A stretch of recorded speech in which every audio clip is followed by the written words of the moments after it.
This week on the Trailblazers. The worst student that ever walked on this planet. I was born into the business, basically.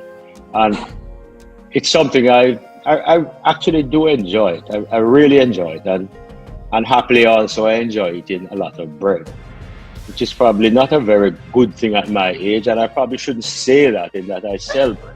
Hey Trailblazers, so this week on the program, it's a look back at an interview I did over a year ago with the chairman and CEO of National Baking Company Limited, Butch Hendrickson, on his rise to the top in this sector, the challenges that he faced, the journey to become the best in the industry, and of course his rules and tips for you to achieve great success and to build wealth. Stay tuned. If you don't get single-minded and push certain things, they never get accomplished. Yes, you have to be resolute in your purpose. Click the link to find out more. Some of our most prominent producer in the industry tell Tony that he could not bust a female artist because failing is one thing. Failing publicly is a very hard thing. My father always said he was growing a prime minister. And I said I was holding my mouth, the lies were going, and I sat and I saw women on the TV just lying bluntly, just like that. Released the all media survey, and when you look at the name Ron Mouchette, 0, 0. And then they send back to say that they apologize. The lady up there never put in the number. Seriously? In terms of help for like house cleaning. Yeah, my mom was a helper back then and stuff. To be honest, I was just excited, to play for West Indies. I did it. I made my move into entrepreneurship at 40. What last comments would you want to share with you? Have your core values. You do the right things. It'll fall in place for you. Craig Hendrickson, more popularly called Butch, serves as chairman and chief executive officer of Continental Baking Company Limited and Coconut Bay Beach Resort and Spa in St. Lucia. He is the current chairman of the board at the Exim Bank, is a vice president of the private sector organization of Jamaica, and is a member of the board of directors of the Bank of Jamaica, Rainforest Seafoods, and Stationery and Office Supplies Limited. He also sits on the King's House Foundation and serves as president of the Council of Voluntary Social Services. He's a past director of Deno and Geddes Limited and Kingston Wharves Limited. Mr. Hendrickson attended Miami Military Academy and Fordham University and has been a member of the American Society of Bakery Engineers for 30 years. Continental Baking Company is a leading provider of baked goods such as breads, buns, crackers, and snacks in Jamaica, and is most popularly known for its brands National, HDB, and Homemade. The Butch Hendrickson-led company provides employment for over 800 persons in Jamaica. Mr. Hendrickson actively participates in programs focused on early childhood education and local manufacturing in Jamaica, and is a major contributor to charities such as Mustard Seed Communities, Laws Street Trade Training Center, Food for the Poor, and the St. Patrick's Foundation, among many others. Some of his major awards include National Award Order of Distinction in the rank of Commander, the Gleaner Honors Award for Business, the AmCham Award for Civic Leadership, the Carlton Alexander Award for Excellence, American Friend Humanitarian Award, inducted into the PSOJ Hall of Fame, the Jamaica Observer Business Leader Award, Honorary Doctor of Business Administration degree from the UCC, Honorary Doctor of Laws degree from the University of Technology, Distinguished Alumnus Award from the Jamaica College Old Boys Association of New York, and many others. Hi, Mr. Hendrickson. A pleasure to have you on the Trailblazers. Such a respected, well-known businessman. It's an honor. Thank you, Tamara. Nice to be with you. Thank you very much, sir. All right, so I'm jumping right into your story because I, of course, was doing some research, and of course, you are known in Jamaica. In terms of the family business, was that always your aim to continue your grandfather's legacy and to continue the baking business? Yes, I was born into the business, basically, and it's something I actually do enjoy it. I really enjoy it, and happily also I enjoy eating a lot of bread, which is probably not a very good thing at my age, and I probably shouldn't say that in that I sell bread. But as a matter of fact, since I've been in quarantine and not having access to all of the products, I've lost about 4 pounds. But I put that back on, don't worry. I always love the business. It is just part of me, and I hope I've done it well. I've tried to take grandfather's legacy and my father's legacy and try to improve upon it over the years. And as an aside, I must tell you that the generation of managers at National now have done very, very well without me being there. And I'm considering if they will let me back into the place. I'm not sure. So if I go in and I can't access my office, I will take it as a great hint. Get back in the car and leave. I don't think that will happen though. Well, walk us through your experience growing up. You know, as you mentioned, your grandfather had his legacy and you continued that business. You know, talk to us about what the experience was like for you growing up. Well, I grew up in what I refer to nowadays as a baker family. I didn't see much of my father because the only thing he knew how to do was work. We saw him on the weekends. We saw Dad on the weekends, not until the afternoons on Saturday, because he would always go to the plant on Saturday. Even long after he wasn't involved in the plant, I don't think he could stop going down the 45 halfway tree road. It was just part of him, and no, he doesn't do that anymore, obviously. I think it's a matter of distance. I tease him because my sister's office is closer to his home, so he'll stop there. He might stop at the Pegasus and then he'd turn around and go back up, because from the Pegasus to National is a really long distance, as you know, and there's just too much traffic on Oxford Road. But he hasn't really been active in the plant for 20 odd years now. And as I said, it's just I grew up in a bakery family, but not an ordinary bakery family. I had an education that couldn't be bought anywhere. I had experiences that could not have been bought anywhere. Some of them I don't wish to repeat because they were painful.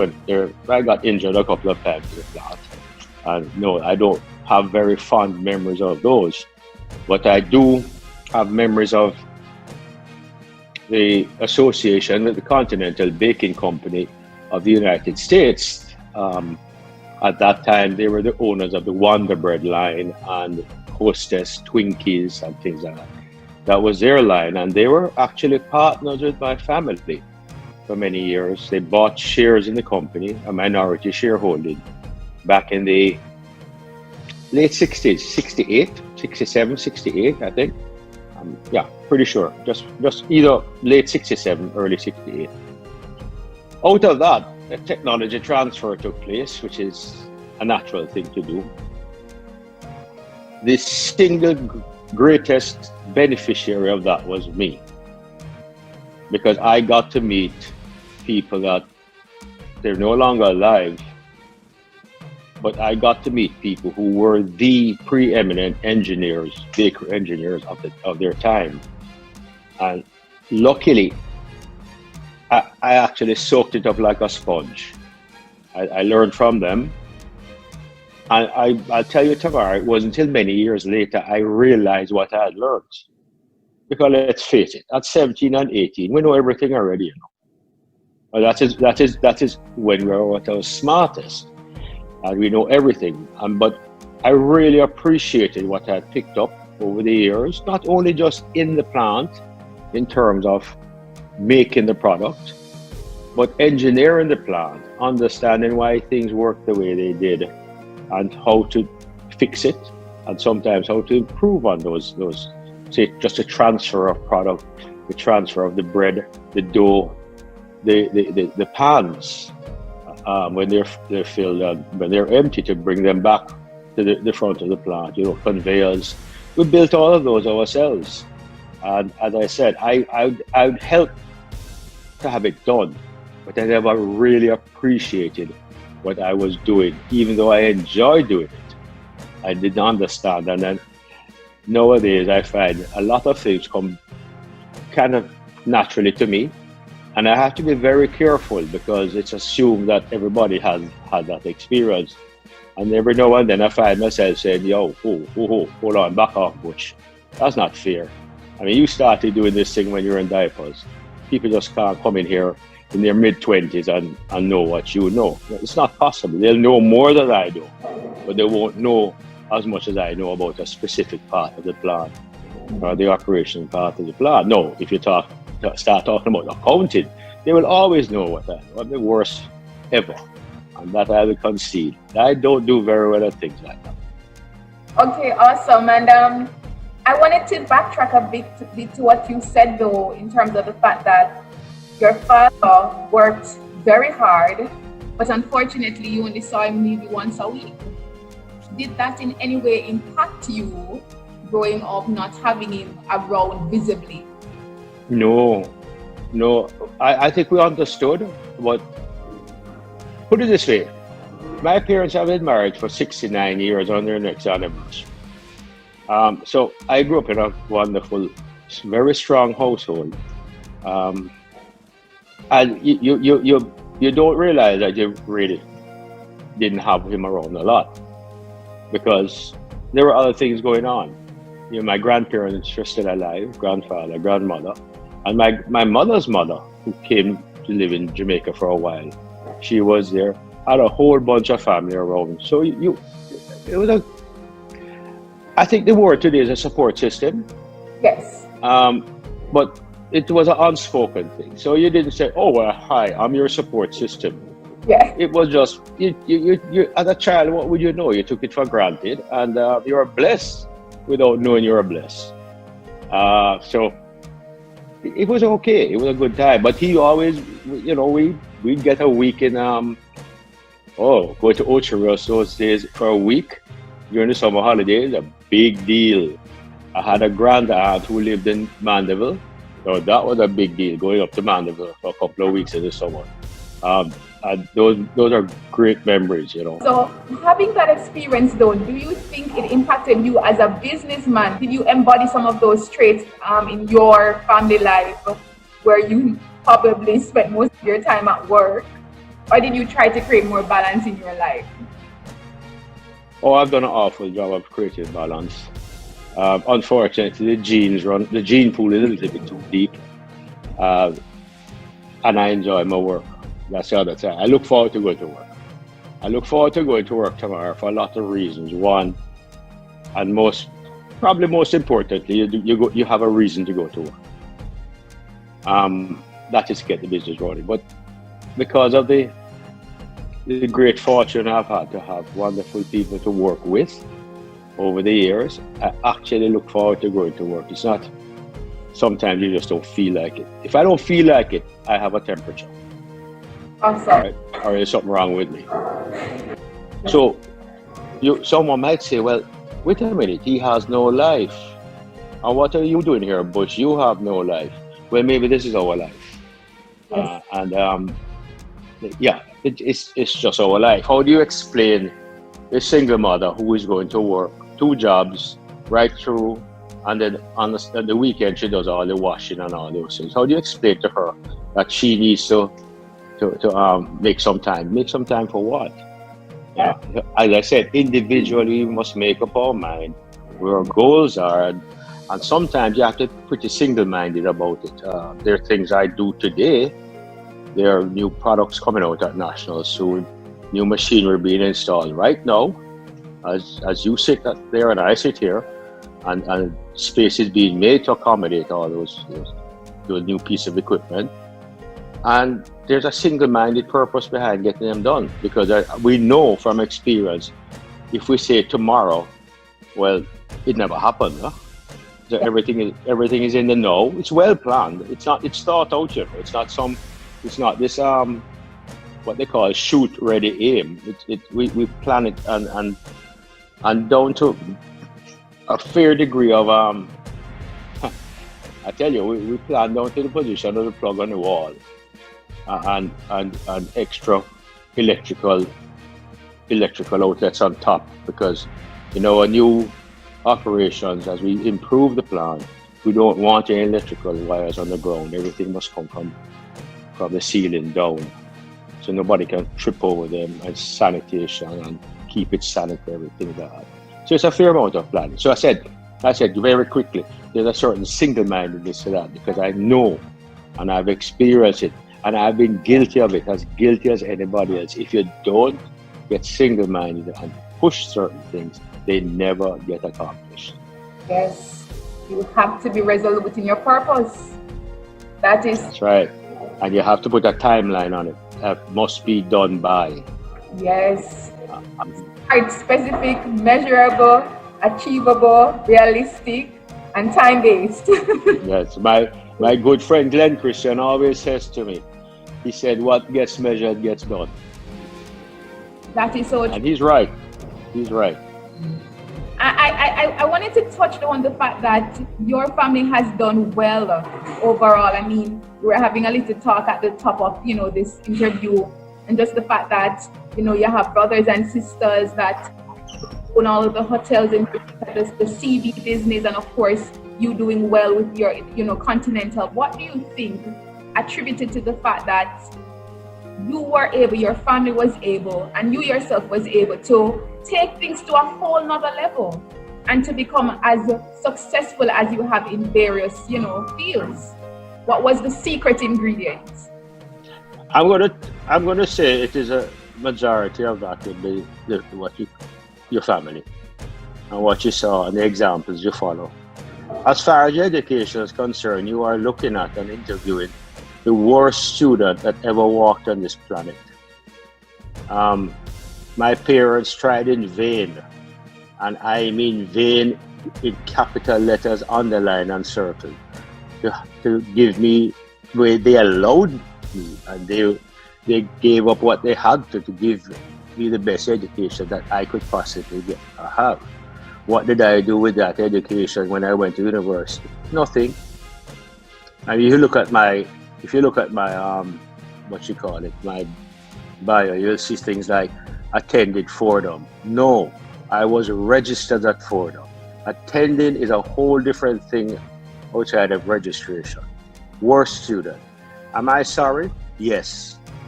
Because I know that fact, because I watched Laurie and Kevin and Kathy. They approach things in a different way. They all did their schooling. They were all attentive students, and they actually went to class, every one of them, unlike me. And I've watched them over the years approach things differently than I had, and they were right. I was wrong. But I think, luckily, I've learned not to repeat the same mistakes twice. So it's all right to make a mistake once. Beg you, not do it again.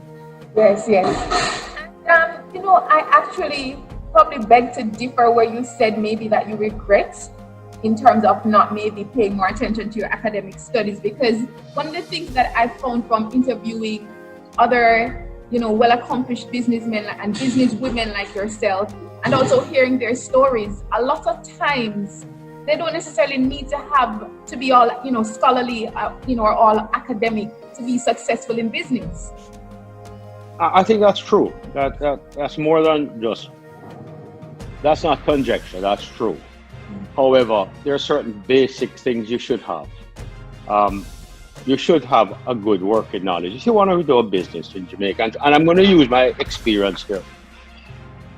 If you don't mind, Tamara, I chair the Exim Bank in Jamaica. And month after month after month and after month, Mrs. Bell, the managing director, and her staff present things, loans for consideration that have to be approved by the board, or at least by a committee of the board. That committee now will meet and look at the applications. And the thing that is missing so much in almost every single application, especially by the small businesses, is a proper business records. So a banker looks at it and says, well, tell me where you're going with this. And I don't think in many cases it's that people don't want to keep them. I think in many cases people don't know how to keep them.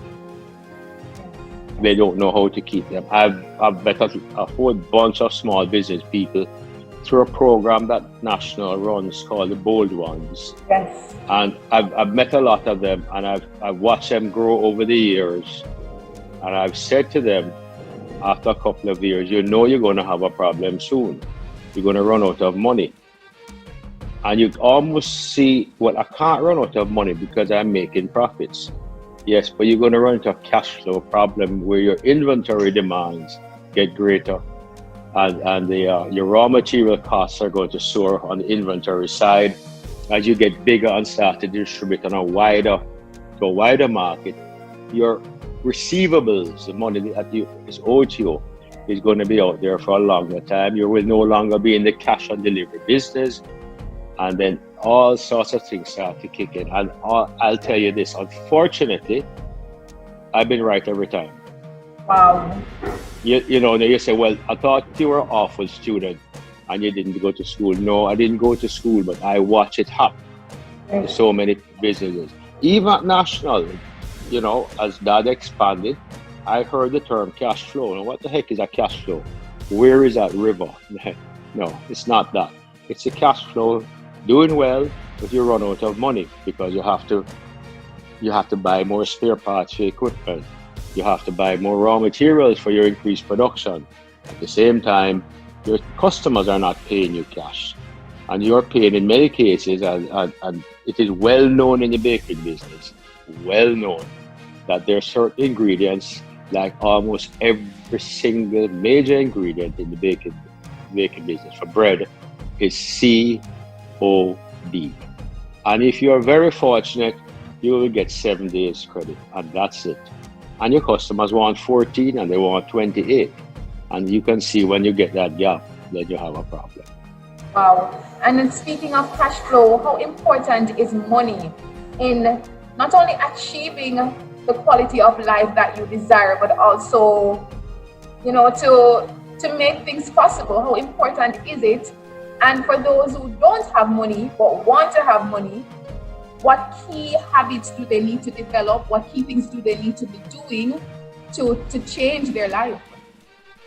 On the last one, I will tell you, if I knew the answer to that one, I could do everything. I would be the happiest person in the world. But I can only give a little bit of advice. And again, I'll just steal from somebody else's things that people have said. My namesake, Butch Stewart, has always said, and this is another one I took to heart, that the only time success becomes, when you get success before work, is in the dictionary. And I don't know any other way. I'm sure there are some lucky individuals that got by that. But I think it's a lot of hard work. I can tell them that. And you go back to your single-mindedness. You have focus on what you want. Ask. And that's another thing, ask. Tamara, I've always told people that my greatest strength is I don't know. I know what I don't know. I know what I don't know. And I've gotten older. I'm not afraid to ask because I no longer have that silly idea that I'd be embarrassed to ask the question. Because there are so many people willing to share knowledge with you. And there are some people who don't want to share the knowledge. All right, fine. Just look somewhere else. There are people who need the help. And I've said to I know a lot of SMEs. I just know them. I mean, I get calls from them and we speak. Don't be afraid to ask. Don't be afraid to ask. You'll know instinctively if somebody wants to help you. If they mean you well.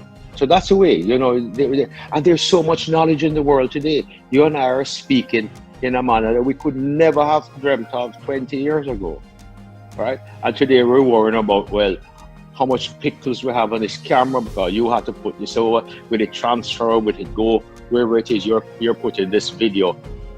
We wouldn't have thought about that before. And so we have all this knowledge and there's so much information at our fingertips. The kids used to, I think they've kind of stopped now. Dad, what is this? My answer, go look it up. Go and, you poor child, go on your computer and look it up. I used to have to go to a library and take out the encyclopedia. That alone was exercise. No, oh no, they just flip. They don't have to go. They just Pick up your phone. That's all they need. That's all they need. They just go. So I think that today's world, you have a lot of knowledge available, you have a lot of information. And with that, you have a lot of opinions that you can, if you really want to get down into the nitty-gritty, you can go and see what people say about things. And we're winding down, but I have to touch on, zooming back on you closely in terms of your experience. What would you say has been the highest point of your career, and what would you say has been the lowest point of your career? Oh, that's a tough one. The high points, there are too many of them. So satisfied. I mean, now you get to me thinking, I'm going to have to pick. Pick one. All right, I'm going to pick something. The success of the Bold Ones program. Yes. Okay? The success of that program to me was kind of a validation of the things I thought about and wanted to do, because I thought we could help small manufacturers. And I am very biased towards manufacturers, naturally. And I think there's so much more that can be done. So I have not hit, if I could achieve if I could achieve a half of what I'd like to achieve, where MSCs and small manufacturers, and the micro manufacturers are concerned, that will be the high point. That will be the high point. And I know here, if anybody from the family sees this and say, oh, no, what about us? The low point,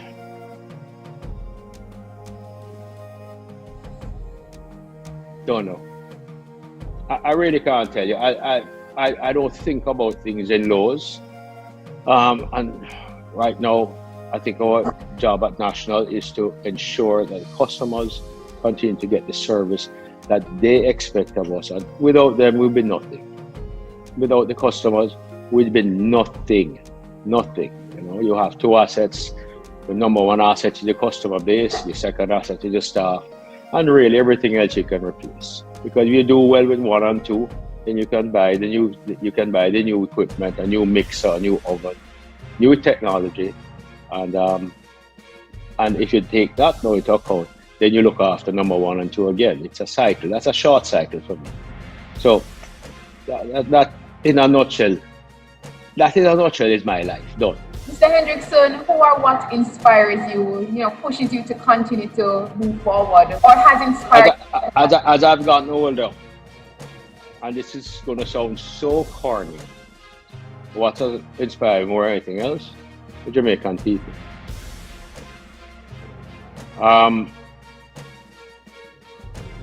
Especially the ones I know well. And that starts in all stratas of society. That inspired me. I will tell you, in many strata, there's a lot of disappointment too. But then you and I, that's another show, right? But really, Jamaicans, because they have been so good to us over the years. They have trusted us so much. I'm honored that we could earn the trust of the Jamaican population for so long. And so therefore, it is now my life's work now to complete it, just to try and ensure that we never betray that trust tomorrow. Because that took 68 years to build, and years before, my grandfather had the bakery in Magatu. So it's been a while, and I think the family has been in the baking industry close to 100 years, and it's something I want to research, because I'll be very interested about how I haven't really put my mind to it, but I'm going to do that soon. And I have to ask questions before the people with the answers are no longer with us, huh? Yes. Yeah, so, but I'm going to do that. But they've trusted our family for many, many, many years, and many, many generations of Jamaicans have done it. And we have found a great success in the export markets for United Kingdom, Canada, and United States. And the base of all those markets that we've had are all Jamaican people. So, here we go again. True, we've crossed over into mainstream England, especially, and a lot of the products do go to what we call mainstream, not necessarily Jamaican people. But by and large, the Jamaicans have made us what we are. Okay, and my penultimate question, and there is even a scripture in the Bible, in Proverbs, that says, a good man leaves an inheritance for his children. How important is it to create generational wealth and leave a legacy for your family and for your children? I think the legacy you can leave to your children are some values. And those values are largely shaped by their own intentions. You can set an example, and they will have to choose what to follow. You can leave all the money in the world. If they don't have the first two in line, it'd be worthless to them. It'd be worthless to them. I think the legacy of National and the legacy of, maybe if I may be so bold, Butch Hendrickson, is that I try to do as much as I can or could for other Jamaicans, especially other Jamaican manufacturers. Because to go back to business for a little bit, Tamara, I think the creation of a very strong small business environment in Jamaica, the growth of the numbers of those owners and people will start to create wealth at a different level. And I think the country lacks the creation of wealth. And we have been totally, in my opinion, unsuccessful in doing it. I don't want anybody to try to convince me that we're little but we're Talawa. Yes, we are in some things. In other things, we have failed our forefathers. And I say that without apologies. And I will debate it without apologies. Right? Because we could have done better for ourselves. You are known for your philanthropic efforts. Why is that so important, to pay it forward? That I can't explain. I can't explain that. I just think it's something that when you can do it, you should do it. If you want self-satisfaction, if that's your goal in life, you give a good school, you put up a good school, help kids, help small businesses. That is indescribable. I think the MasterCard advertisement said it's priceless. It's priceless. It is really priceless. It's priceless when I go down and I talk to Monsignor Ramkosu and Sister Benedict Chung down at Law Street. Androma food for the poor, what they've been able to do. Things like that. That's important to me because it's kind of me saying, okay, the country has been good to me. What can I do to say, hey, thank you? That's all it is. It's kind of a thank you. And at the same time, I just don't want to see another generation of Jamaican children suffer substandard education. They don't have to. Not necessarily. Last question to you, because our viewers, they respect you, they look up to you. So any parting advice, any parting encouragement to those who are looking on, who want to become successful in whatever industries or careers that they're in, and they look up to you as that, that big wig that's doing it. What's your word to them? Well, I have to go back to the hard work is going to help a lot. Commitment. And commitment is painful at times. Commitment is painful when others around you seem to be having a really good time, and here you are at work. Understand the business that you are working in, whether you own it, well, you really need to understand it, or you're working in it. Understand what it does. Understand its demands. If you're in a hotel business, you have no life. If you're in a bakery business, you have no life. If you're in a supermarket business and you run 7 days a week, you don't have a life. And if you work in those businesses as an employee, you won't have much of a life either. But you must know that going in. If you're in a hotel business, I laugh about it. As a matter of fact, I always laugh about it. In that, when you're successful in the hotel business, then you realize how tough it is because your customers don't go home. And even more so, when you're in the all-inclusive business, some of them don't go out. So it's not a hotel like maybe what the Courtly is, or to a much less extent the Pegasus is. I come to Kingston, I'm on a business trip. I want breakfast and I'm gone. I might come back for dinner, but you know in Jamaica, if you have a representative down for business, you know Jamaican people, they will either take you to dinner or they're taking you home to the house, because that's the way we are.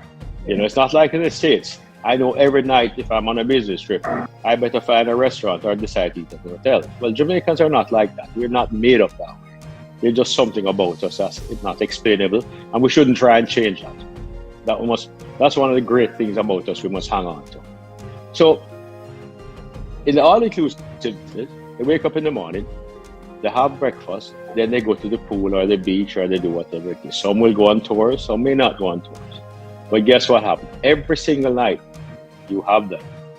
They don't go home. The supermarket business, 7 days a week, right? The bakery business, same thing. It doesn't have any respect for your time. So you have to plan or decide. If that's what you want for yourself, then that's what you do. Know that going in, and life won't be as hard. You have to accept certain things.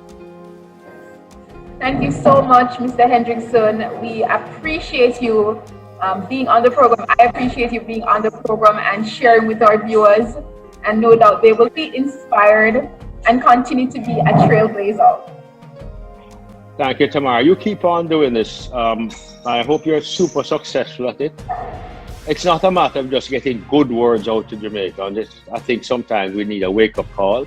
And when people who have been fortunate like myself can tell people to wake up sometimes, there's not all roses out there. There are tough times. And I tell you what, you take COVID as an example. What a wonderful equalizer. My gosh. If you want to equalize in life, I don't care how rich you think you are, how wealthy, how successful. The COVID virus does not recognize it. So we all have to be careful, and we all have to know more than ever before, look out for each other. Yes. And have really respect for each other to look after ourselves, because we can infect others. All right? That's important. Super important. Thank you so much. You're welcome. It's an honor. Thank you. And the honor is mine also. Hey everyone, I am Tamara McKayle, television and radio presenter, producer, communication specialist, and of course producer and host of the Trailblazer series. And I'm inviting you, yes, you, to join our family. So all you have to do is just click the subscribe button right below, and then make sure that you hit the notification bell so you are alerted as to when we have new episodes, which is generally weekly. And then join the family for these inspiring episodes that will not only lift your spirits, but give you the tools, the keys, and the strategies that you need so that you can walk in your purpose and blaze your trail. Thanks for watching.